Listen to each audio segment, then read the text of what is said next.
Bonjour Richard Ramos. Bonjour. Sébastien Lecornu affrontait hier sa 5e et 6e motion de censure sur le budget déposé par les Insoumis et le Rassemblement National. Elles n'ont pas été adoptées. La France a un budget, cocorico. C'est donc mission accomplie pour Sébastien Lecornu. Il a réussi l'impossible. Ça veut dire quoi? Ça veut dire qu'il est bon? Oui, il est bon, le Premier ministre. Il est bon et puis il écoute les autres. C'est-à-dire qu'il est sans arrogance, il est dans l'intérêt des Français et il est capable de faire travailler des gens qui ne pensent pas tout à fait la même chose. Et c'est ça sa force, c'est cette espèce d'humilité et la capacité, dans un bloc un peu éclaté, de faire travailler des gens qui ne pensent pas tout à fait la même chose. Vous dites qu'il est bon, pourtant dans les faits, le Premier ministre, il a quand même bradé les bijoux de famille, il a bradé la réforme des retraites, il a bradé la politique de l'offre. Donc à ce tarif-là, certains disent que c'est quand même facile de faire passer un budget en faisant la part belle aux socialistes. Et s'il n'avait pas fait passer de budget, on aurait dit c'est un nul, le Premier ministre est un naze, comme disent les jeunes, et puis quand il le passe, on critique. En France, il faut qu'on critique. Et donc, on ne peut pas avoir un budget. Quand on est sur du compromis, il y a forcément des choses qui sont moins bien. Il vaut mieux un budget, il n'est pas très bon, mais il vaut mieux un budget pour la France que pas de budget du tout. Et donc, oui, le Premier ministre est à la hauteur de ce qu'on lui a demandé. Oui, le Premier ministre est l'homme de la situation dans un pays qui est au bord du chaos. Est-ce qu'il est vraiment à la hauteur quand on se souvient que Michel Barnier promettait de faire 50 milliards d'euros d'économies? François Bayrou, lui, a une moindre ambition, mais ambition tout de même à 44 milliards d'euros. Et Sébastien Lecornu, c'est seulement 30 milliards. C'est pas ça qui va remettre le déficit sur les bons rails? Oui, mais je vais vous dire quelque chose. Il y avait quelque chose comme un couple qui était l'exécutif plus le peuple français. C'est comme dans votre vie de famille. Si on a quelques dettes, eh bien, si le couple ne s'entend pas, on ne peut pas remonter des dettes. D'accord? Et donc, si le couple se sépare, ça creuse le déficit. Eh bien, c'est pareil dans le couple entre le peuple français et le Premier ministre. François Bayrou, il a payé cash. François Bayrou, il a dit « Je demande la confiance. » Et sur quoi je demande la confiance? Sur la dette. Je ne veux pas laisser la dette aux générations futures, aux petits-enfants. Et donc, Bayrou, il a été écarté parce qu'il avait le discours sur la dette. Mais le Premier ministre a été là pour essayer de trouver une solution d'apaisement. Oui, on est avec des déficits, on ne le creusera pas, contrairement à ce qui est dit, mais il fallait un compromis. Un compromis, c'est jamais parfait. La question maintenant qui se pose, c'est comment rendre utile ces 14 derniers mois avant la fin du second quinquennat d'Emmanuel Macron. Rien d'essentiel, je le crains, ne pourra être accompli. C'est ce que disait Édouard Philippe il y a un an. Est-ce que le Premier ministre n'est pas condamné à l'immobilisme? Mais non, il n'est pas condamné à l'immobilisme. On va chercher des textes. Il n'y aura pas peut-être de très grands textes, de grandes révolutions, de grands soirs. Mais s'il n'y a pas de grands soirs, comme sur cette émission, on va chercher des petits matins. Oui, mais attendez, vos petits matins, c'était vraiment des petits matins. Bon, l'actualisation de la loi de programmation militaire, bon, je dis pas que c'est pas important, mais enfin, c'est la continuité, c'est pas le grand soir. Un texte de loi sur la décentralisation, la création du mandat de conseiller territorial qui puisse siéger à la fois dans les assemblées régionales et départementales, des mesures sur l'agriculture.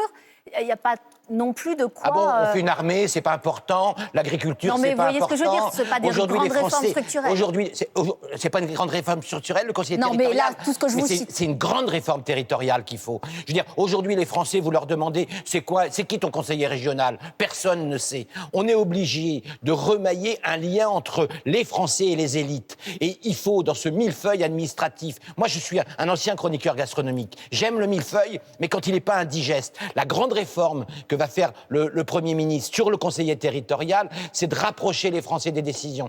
Et donc ça, vous dites, c'est hyper important. Mais c'est très important. Et surtout, il faut que l'État s'occupe du régalien. Moi, je le dis au Premier ministre, 5-6 ministres et le reste des conseillers, uniquement des conseillers, je dirais des ministres délégués à des opérationnels, à des choses opérationnelles. C'est-à-dire, on a des ministres qui, 2 ans, qu'est-ce que tu fais? C'est quoi ta feuille de route? Tu le fais. Ou même pour 14 mois.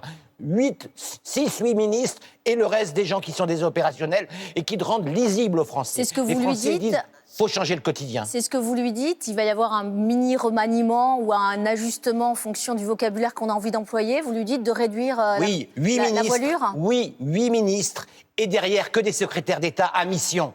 C'est-à-dire, tu veux Jean-Paul Mattei, vous savez, au Modem, qui est un grand spécialiste de la fiscalité, il a pensé que les riches devaient participer à la richesse. Eh bien, on dit à Mattei, t'es là pour 14 mois, comment on fait pour qu'on ne creuse pas le déficit et qu'il y ait une meilleure justice dans la répartition de la richesse dans ce pays? On dit à quelqu'un d'autre, à Dominique Potier, le socialiste, t'es un spécialisé des sols, comment on fait pour que les petits paysans puissent encore s'inscrire?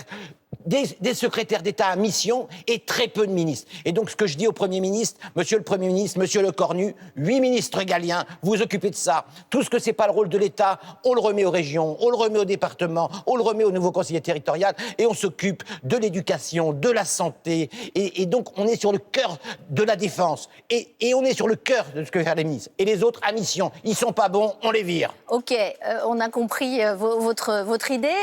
Vous parlez de la santé. Il y a un scandale en ce moment, un scandale sanitaire sur l'hexane. L'hexane, c'est un solvant toxique qui se retrouve dans nos assiettes. Oui, d'abord scandale révélé par la chaîne publique, par ici dans cette maison, par Radio France, par la cellule d'investigation de Radio France. En fait, on nous met du pétrole, c'est-à-dire dans des huiles comme Isiocat, auxquelles on croit que c'est des huiles bonnes pour l'alimentation, on nous met oméga machin, on nous fout du pétrole, comme du white spirit, et on nous l'a pas dit. C'est même pas mis sur l'étiquette. J'ai fait des centaines d'heures d'audition, j'ai vu beaucoup de monde, des chercheurs. On sait aujourd'hui que l'hexane, qu'on en retrouve dans le beurre, dans le lait, ça nous donne maladie de Parkinson. On doit faire une proposition de loi toute simple. Vous voyez, je vais pas faire la révolution, mais sur l'étiquette, quelque chose dont on sait que ça donne Parkinson, on doit faire une petite proposition de loi. Et je dis au Premier ministre, aidez-nous à protéger les pauvres. Parce qu'encore une fois, dans l'hexane, il y a 2 alimentations. Une pour les pauvres et pour les riches. Parce qu'il n'y a pas d'hexane dans les produits bio. Ça veut dire quoi? Que les bobos que nous sommes, on aurait le droit de consommer des produits bio qui ne donneraient pas Parkinson, et les pauvres auraient le droit de crever ou de choper Parkinson. Il ne peut pas y avoir 2 alimentations en France, une pour les pauvres, une pour les riches. C'est le combat que je mène depuis 5 ans. Je l'ai mené avec notamment la chaîne publique sur le nitrite. On a gagné quasiment. Maintenant, on le met sur l'hexane. On ne peut pas avoir du pétrole dans nos assiettes. Sébastien Lecornu est donc là pour durer. Il sera Premier ministre jusqu'à la fin du quinquennat d'Emmanuel Macron. Oui, il sera quinquennat. Et puis évidemment, avec d'autres, je pense à Gérald Darmanin, je pense à lui, ils seront évidemment dans ce qui va s'ouvrir après la municipale, évidemment, ils seront dans une course à la présidentielle. Qui va pouvoir redresser ce pays? Alors, c'est ça la question. Je vais vous proposer un casting. Édouard Philippe est déjà déclaré. Gabriel Attal est dans les starting blocks. Bruno Retailleau pourrait aussi se porter candidat dans les semaines qui viennent. Gérald Darmanin réfléchit. Voilà. Pour vous, c'est qui le meilleur? Non mais, dans le bloc de la droite sociale, on n'en a que 2 pour moi. C'est le Premier ministre, M. Lecornu, ou Gérald Darmanin. Je l'ai toujours dit sur Gérald Darmanin depuis des années, d'accord? Mais nous, il nous faudra aussi un candidat centriste. Si François Bayrou n'y va pas... Alors, est-ce que François Bayrou, on sait que vous êtes proche de lui, est-ce que, une fois la victoire à Pau qu'il vise, est-ce qu'il pourrait se porter à nouveau candidat en 2027? En tout cas, ce qui est certain, c'est qu'il comptera dans le débat. Et s'il ne l'est pas, on a 2 personnes, évidemment, au MoDem, parce qu'aujourd'hui, le centre n'est pas représenté dans le débat. On n'a que des gens de droite. Le centre, c'est qui chez nous? C'est Marc Fesneau ou Jean-Noël Barrot. Et donc, il faudra qu'il y ait un candidat centriste. Et je le dis, et quelqu'un qui représente le peuple, qui représente les territoires. Pourquoi pas? Oui, je l'ai dit. S'il y avait des primaires, si Jean-Noël Barrot ou Marc Fesneau n'y va pas, j'irai. On doit représenter le centre dans ces primaires. Et moi, vous savez, je veux pas être président de la République. Mais moi, je suis un garçon proche du peuple. Je suis un garçon simple. Quand je vais dans la rue, on m'arrête. Et je veux que toutes ces têtes d'œuvre de temps en temps dans les ministères, les technocrates, on ait des élus qui leur disent ce qu'il faut faire pour le peuple français. Mais la logique, c'est quand même l'unité, parce que c'est un seul candidat du Bloc central sous couvert d'être totalement balayé au second tour de la présidentielle. On voit que la gauche s'organise. Elle a acheté les bases d'une primaire. Et vous, Bloc central, est-ce que l'idée d'une primaire peut s'imposer? Elle peut s'imposer, la primaire. S'il y a quelqu'un qui sort du lot, c'est-à-dire où les sondages disent finalement le candidat naturel, c'est lui, il faudra se mettre derrière lui sans primaire. Et je pense que c'est mieux qu'il n'y ait pas de primaire. Mais s'il n'y a pas de quelqu'un qui émerge et qui rassemble tout le monde, qui est capable de faire travailler des gens qui ne pensent pas la même chose, eh bien, il faudra une primaire pour départager. Parce que si le bloc central, même élargi à beaucoup plus fort que lui, il n'est pas présent et il est divisé, alors c'est des extrêmes qui vont aller au pouvoir. Vous le voyez aujourd'hui dans les votes, LFI et RN, c'est la même chose. C'est-à-dire dans les votes aujourd'hui à l'Assemblée nationale, on a LFI et le RN qui sont main dans la main comme 2 frères pour aller faire le chaos en France. Vous dites une primaire, mais à partir de quand on la décide? Encore une fois, la gauche commence à organiser, se dit ce sera à octobre. Parce que quand on voit le dernier sondage ELAB de la semaine dernière, personne ne tue le match au sein des électeurs du Bloc central. 42% pour Gabriel Attal, 40% pour Édouard Philippe, Sébastien Lecornu testé à 30%. Quand est-ce qu'on décide qu'il faut une primaire et que personne ne s'impose? C'est normal que personne tue le match parce qu'il n'y a pas encore de match. Tant qu'on a des municipales, d'accord, on n'aura pas de match. Ils sont tous dans les vestiaires. On est dans les vestiaires. Et donc là, après les municipales, vous allez voir, ça va venir sur le terrain. Et quand on va aller sur le terrain de la présidentielle, juste après les municipales, ça va se dégager. Chacun va mettre des grandes lignes et là, on pourra choisir. Et donc, il faut attendre les municipales. Et après les municipales, il faut que ceux qui ont envie de défendre ce pays, eh bien, nous disent quoi et on regardera qui est le meilleur. J'ai entendu que vous aviez une petite affection pour Gérald Darmanin en tant que candidat. Pourquoi est-ce que lui, il serait mieux que les autres? J'ai une affection par Gérald Darmanin parce qu'il a quelque chose de populaire. Moi, vous savez, on m'a beaucoup reproché des fois d'avoir des mots durs sur le président de la République, qui est un président d'une grande intelligence, c'est un cérébral.